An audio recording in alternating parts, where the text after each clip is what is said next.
So continuing on our theme of trip down memory lane for the World Cups, let's start off with the 2011 World Cup in this episode. Except for the semi-final and the Ross Taylor game, I think it was a very good World Cup for Pakistan. Again, one of those World Cups where you thought Pakistan was peaking, doing well, thrashed the West Indies in the quarterfinals, beat Australia, the first team to beat Australia after the 99 group game. Pakistan was the first team to beat Australia in 2011 in a World Cup. So it's a massive achievement.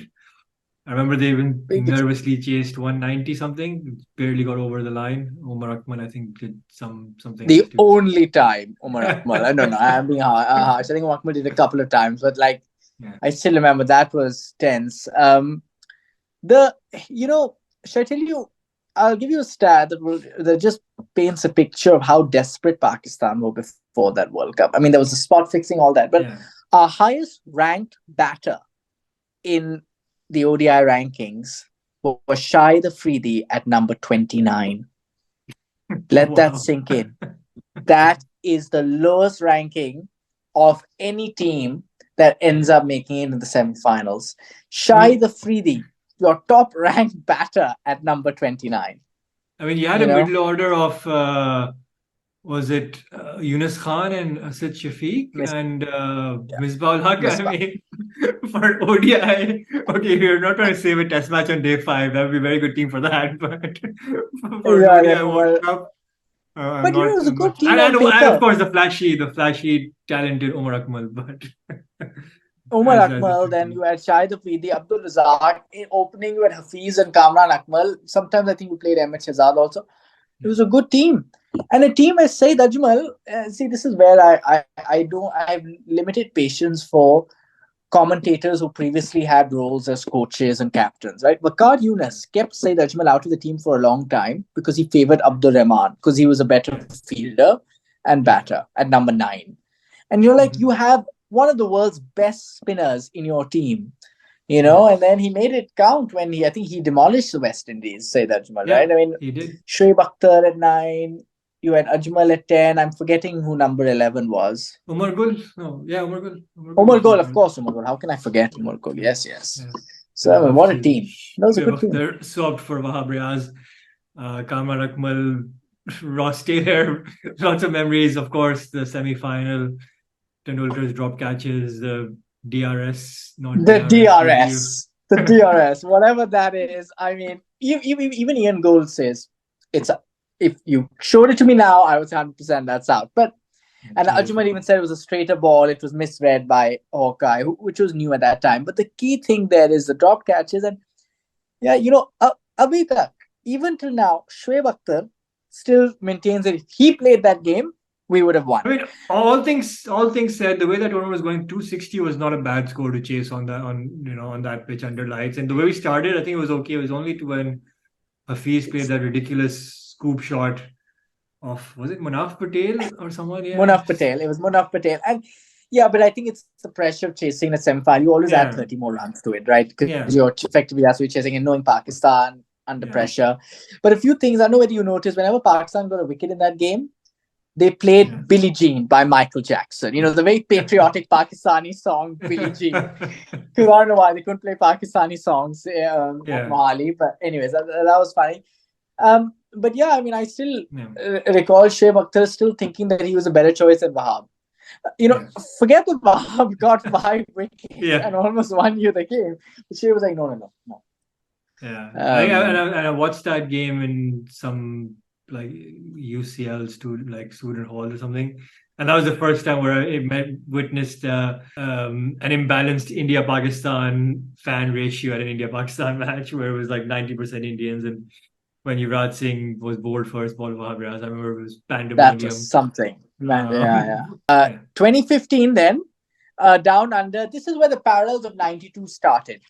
No, not least because Pakistan decided to forget about the dark green and bring back the light green. The those the colors that made those reminisce about '92 and '99.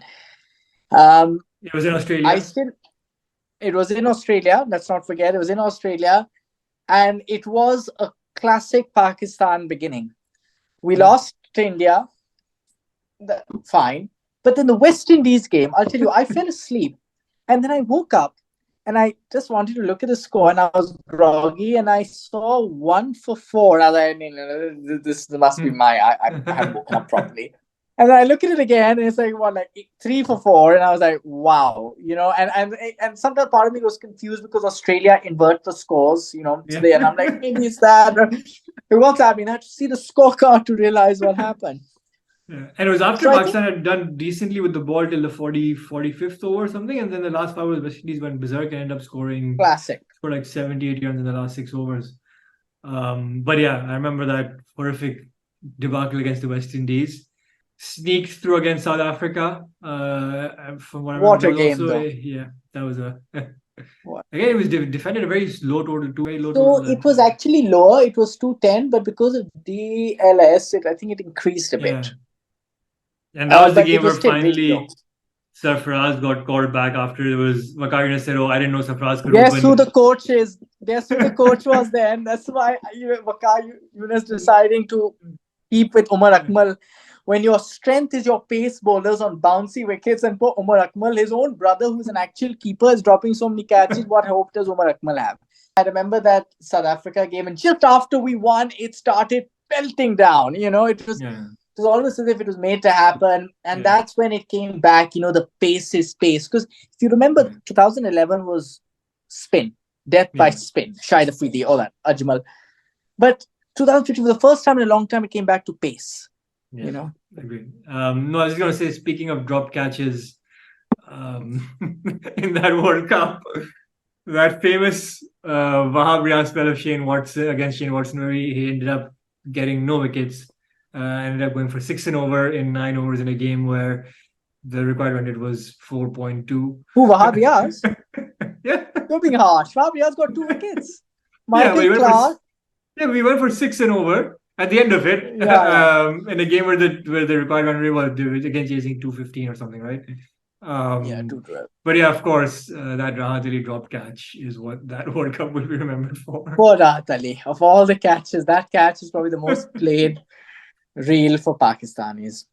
And then we come back to near-term memory, right? 2019, right? Again, a debacle against West Indies. And this was where it was quite eerie, where every match followed the same pattern as 92. Loss, win, rain, would you believe?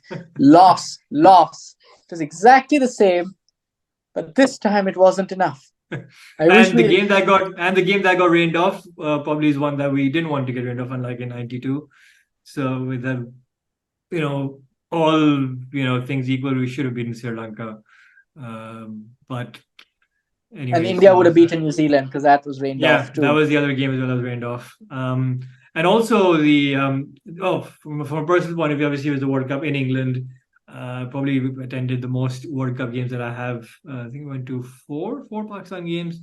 Had tickets for the semi-final and the final, which I ended up selling. How many did I attend? 1, 2. I remember after the West Indies game, I thought of selling my England tickets, which was like 3 days later in Nottingham. But luckily I went, and it was a great decision. I watched 5. I think 5 or 6 in that game, in that tournament. Unfortunately, Pakistan, but at least we've learned the lesson, and now we always keep in mind the net run rate. I wish. I'm being sarcastic. Well, I wish you say that, and smart enough to do that. Hopefully we beat the Netherlands, but hopefully not in the 47th over. But yeah, of course. I mean that World Cup, from a personal point of view, it was great to have it in the UK. And I remember watching the final in the park in Canary Wharf, big screen and all that, and that was probably the best World Cup final ever. You mean the boundary rule? Boundary rule, my God. I mean, you have to think that the rule makers probably got so sick and tired that they got to this point, all right, boundaries. I mean, it's so random. It's almost as if someone just got fed up and left the room, and just Junior just made that rule and it went in and never thought it mattered. But anyways, look, so that's a walk down memory lane for us. Let us know what your memories were in the comments. And this is the first of a series of World Cup previews. In the next few series, we will deep dive into all the squads and Pakistan's best chances against each of them, as well as their chances against Pakistan. And make sure you tune in. Thank you.